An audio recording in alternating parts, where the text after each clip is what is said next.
নমস্কার বন্ধুরা, আজকে আবারও চলে এসেছি রান্নাঘরে। আজকে আমি নিয়ে এসেছি সকালে একটা টিফিন, চিড়ের পোলাও। এই যে দেখুন, ভালো করে ধুয়ে পরিষ্কার করে জল দিয়ে ভিজিয়ে দিয়েছি। এটা অনেক মোটা চিড়ে নিয়েছি, এখানে দেখুন ভালো করে ভিজিয়ে দিয়েছিলাম, পুরোটাই ঝরঝরে হয়ে গেছে, ভিজে গেছে। আপনাদের নিজেদের পছন্দ মতো চিড়ের মাপ কিংবা চিড়ের ইয়েটা নিতে পারেন, সরু পাতলা যেরকম ইচ্ছে।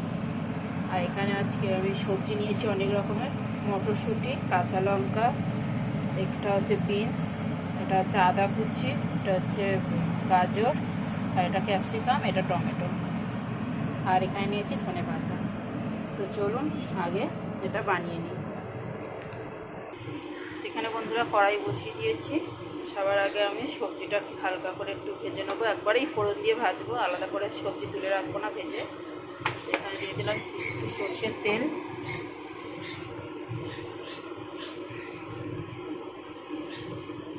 এখানে দিয়ে দিচ্ছি কালো সর্ষে,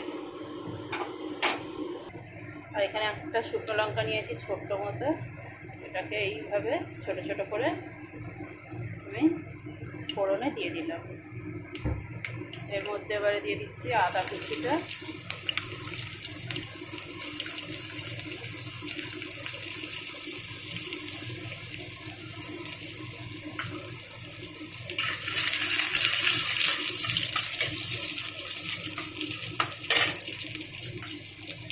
তারপর আমি এখানে সবজিগুলো দিয়ে দিলাম।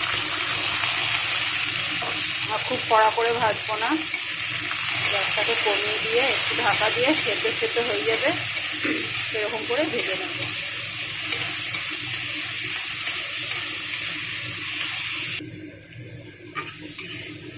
এখানে সবজিটা দেখুন বন্ধুরা ভালো করে ভেজে নিয়েছি। আমি কিন্তু এখানে একদম টাটকা ফ্রেশ সবজি শুধু ব্যবহার করেছি। সরি, একটু ঠান্ডা লেগেছে তাই একটু প্রবলেম হচ্ছে আমার। আপনারা কিন্তু চাইলেই সবজির মধ্যে বাদাম, কিশমিশ নিজেদের পছন্দ মতো ব্যবহার করতে পারেন। আমি কিন্তু এখানে শুধু একদম প্লেন ভেজ দিয়ে বানাচ্ছি। আর এখানে দিয়ে দিলাম একটু গোলমরিচ গুঁড়ো, সাথে নুন, আর একটুখানি হলুদ গুঁড়ো, সামান্য 1 চিমটি করে জিরে গুঁড়ো আর ধনে গুঁড়ো।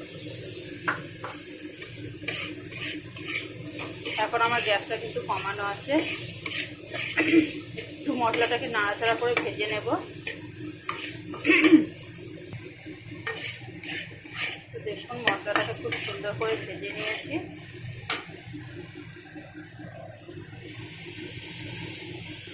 এখন আমি চিড়েটাকে দিয়ে দিলাম, গ্যাসটা কমিয়েই আছে। এবার নাড়াচাড়া করে সুন্দর করে মশলাটার সাথে সবজির সাথে মিক্স করে নেব।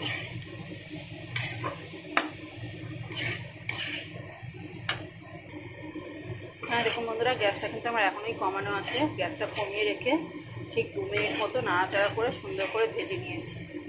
মানে কত সুন্দর কালার এসেছে দেখুন। কালারটা নিজেদের পছন্দ মতো কালার করতে চাইলে এরকম করবেন, নয়তো সাদাও করতে পারেন, দারুণ লাগে। এখন এখানে একটু স্বাদ অনুযায়ী চিনি আর সামান্য একটু ঘি আর ধনেপাতা দিয়ে নাড়াচাড়া করে নামিয়ে নেব।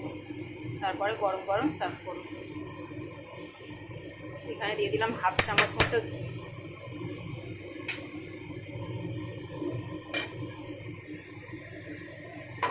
এখানে দিয়ে দিচ্ছি এবারে ধনেপাতা। দেখেই বুঝতে পারছেন কতটা লোভনীয় হয়েছে। সত্যি বলছি বন্ধুরা, এরকম সেদিনকেই করি ঘরে। সেদিনকে আমাদের সকালে টিফিনে খেলে রাতের লাঞ্চে ডিনারেও চায় এরকম। এতটাই টেস্টি আর এতটা সুন্দর হয়। দেখুন কতটা সবজি, কালারে পুরো ভরপুর। তো আজকের ভিডিওটা কেমন লাগলো বন্ধুরা, অবশ্যই আমাকে একটা লাইক, কমেন্ট, শেয়ার করে জানাবেন। ভালো লাগলে আমার চ্যানেলটাকে সাবস্ক্রাইব করবেন। আর আমার ভিডিও দেখার জন্য বন্ধুরা আপনাদের অনেক অনেক ধন্যবাদ।